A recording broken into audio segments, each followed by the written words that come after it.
ॲग्रो1 top 20 news. Amravati शहरामध्ये सध्या उन्हाचा चटका वाढलाय। तापमान हे 42 अंश सेल्सिअस पर्यंत पोहोचलंय। यामुळे शेतीला जोडधंदा म्हणून पोल्ट्रीचा व्यवसाय करणाऱ्या शेतकऱ्यांना खूप मोठ्या प्रमाणावर नियोजनाची गरज भासते आणि हेच नियोजन जर आपण व्यवस्थितरित्या केलं तर आपल्या ब्रॉयलरचं उन्हापासून रक्षण होऊ शकतं आणि उत्पन्नात देखील वाढ होते। तसंच उत्तम नियोजन अमरावती शहरातील रवींद्र मेटकर यांनी आपल्या पोल्ट्रीमध्ये केलेलं आहे। त्याच्यामुळे अंडी उत्पादनात वाढ झाली आहे आणि त्यांना चांगला फायदा होतोय। अरुण जोशी, साम टीव्ही, अमरावती। अहमदनगर जिल्ह्याच्या राहुरी तालुक्यातील नांदगावमधील अल्पभूधारक शेतकरी रावसाहेब वपे यांच्या 15 वर्षांपासून कोबी पिकातून लाखोंचं उत्पादन ते घेत आहेत। तर कोबी पिकाबरोबरच वेगवेगळ्या भाजीपाल्याची शेती ते करत असतात। हवामानाचा अंदाज आणि पाण्याचं नियोजन केलं तर भाजीपाल्याच्या शेतीमध्ये भरघोस उत्पादन मिळतंय हेच त्यांनी दाखवून दिलंय। गोविंद साळुंके, साम टीव्ही, अहमदनगर। कोल्हापूर शेती उत्पन्न बाजार समितीमध्ये कांद्याच्या दरात आज घसरण झाली आहे। गेल्या आठवड्यामध्ये 1000 रुपये प्रति क्विंटलला गेलेला कांदा आज 100 रुपयांनी खाली आलाय। आज कांद्याची आवक 10,644 पोती झाली आहे। तर कांद्याचा किमान दर 300 रुपये झालेला आहे आणि बटाट्याचा दर हा 800 ते 1500 रुपयांच्या दरम्यान आहे। लसणाच्या दरामध्ये मात्र 500 रुपये प्रति क्विंटलनं वाढ झाली आहे। लसणाचा दर 2000 ते 5000 रुपयाच्या दरम्यान झालाय। राजेंद्र हंकारे, साम टीव्ही, कोल्हापूर। सांगलीच्या विष्णू फळ आणि भाजीपाला मार्केटमध्ये आज बटाट्याची 2193 क्विंटल आवक झाली आहे। बटाट्याला 600 ते 1050 रुपये इतका दर मिळालाय आणि बटाट्याच्या दरात 50 रुपयांनी घसरण झाली आहे। तर कांद्याची 2567 क्विंटल आवक झाली आहे आणि कांद्याला 300 ते 1000 रुपयाच्या दरम्यान दर मिळतोय। कांद्याच्या दरात 50 रुपयांनी वाढ झाली आहे। विजय पाटील, साम टीव्ही, सांगली। सांगलीच्या कृषी उत्पन्न बाजार समितीमध्ये हळदीची आवक वाढू लागली आहे। राजापुरी आणि परपेठ हळदीची 9256 क्विंटल आवक झाली आहे। त्याला प्रति क्विंटल 5000 ते 12000च्या दरम्यान दर मिळतोय। दरात 1000 वाढ झाली आहे। तर गुळाला 2900 ते 3600 रुपयांपर्यंत दर मिळतोय। गुळाच्या दरामध्ये 100 रुपयांनी वाढ झाली आहे। विजय पाटील, साम टीव्ही, सांगली।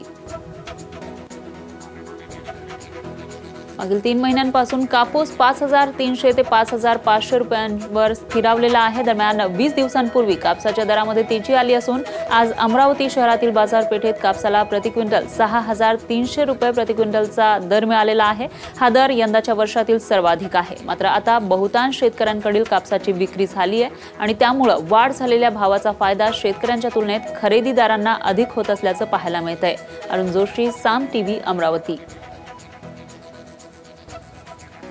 साखर कारखान्यांचा गळीत हंगाम जड जात असल्याचं बोललं जात आहे। साखर उत्पादनाचा दबाव, थकीत देणी, त्यामुळे साखर मंदीचा फटका आणि जादा दरानं साखर विक्री करण्यास घातलेल्या मर्यादा या सर्वांमुळे साखर कारखान्यांचा हंगाम फसल्याचं दिसून येते। कारखानदारांना ऊस उत्पादकांसह अन्य थकीत बिलं आगामी हंगामातील ताळेबंदामध्ये थकबाकीपोटी दाखवावी लागणार आहेत। तर सॉफ्ट लोनच्या माध्यमातून शेतकऱ्यांची देणी भागवता येतील अशी कारखान्यांना अपेक्षा होती। मात्र सॉफ्ट लोन अद्याप मिळालं नसल्यानं चालू आर्थिक वर्षात त्याचा काहीच फायदा झाला नसल्याचं दिसून आलंय। राजेंद्र हंकारे, साम टीव्ही, कोल्हापूर। सांगली जिल्ह्यातील जत तालुक्यातील महसूल खात्याच्या ऑनलाईन 7/12 नोंदणी करण्याचं काम ठप्प झालंय। याचा शेतकऱ्यांना नाहक त्रास सहन करावा लागतोय।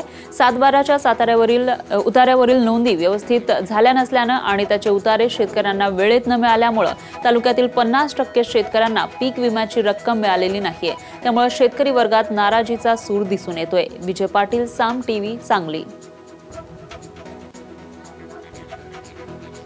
अंबड तालुक्यातील सुखापुरीसह परिसरामध्ये शेतात नांगरणी, तिरी पाळी तसंच कोळपणीच्या मशागतींची कामं सुरू आहेत। मात्र इंधन दरवाढीचं कारण देत ट्रॅक्टर चालकांनी दरवाढ करणं सुरू केलंय।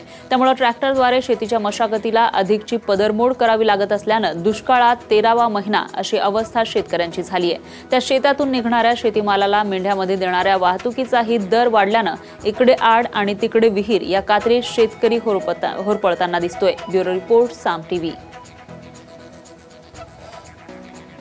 शासनाच्या उन्नत शेती समृद्ध शेतकरी योजनेतून छोटे ट्रॅक्टर आणि त्यासोबत आवश्यक असलेल्या रोटावेटरचं वाटप करण्यात आले। मात्र यंदापासून शासनानं 20 HP पेक्षा कमी ट्रॅक्टरसाठी आवश्यक असलेल्या रोटावेटरचा अर्थात 5 फुटांपेक्षा कमी अंतराच्या छोट्या अवजारांचा समावेश केलेला नाहीये। त्यामुळे छोट्या शेतकऱ्यांनी यापूर्वी घेतलेल्या ट्रॅक्टरच्या लाभार्थ्यांपुढे अडचणी उभ्या राहिल्यात, तर यंदा रोटावेटरसाठी अर्ज केलेले अनेक शेतकरी यामुळे अनुदानापासून वंचित राहणार आहेत। राजेंद्र हंकारे, साम टीव्ही, कोल्हापूर। मार्च महिन्यातच उष्णतेनं कहर केलाय, त्यामुळे वातावरणामध्ये प्रचंड मोठ्या प्रमाणात उकाडा जाणवतोय। त्यामुळे पाण्याची कमतरता असल्यानं हिरव्या चाऱ्याचा आणि दूध उत्पादनामध्ये मोठी घट झाली आहे। त्यातच ऊसाचे कारखान्यांचा गळीत हंगाम संपल्यानं हिरवा चारा मिळेनासा झालाय। त्यामुळे दुधामध्ये घट झाली असल्यानं उत्पादक शेतकरी आर्थिक संकटात सापडलाय। मंगेश कसरे, साम टीव्ही, बारामती।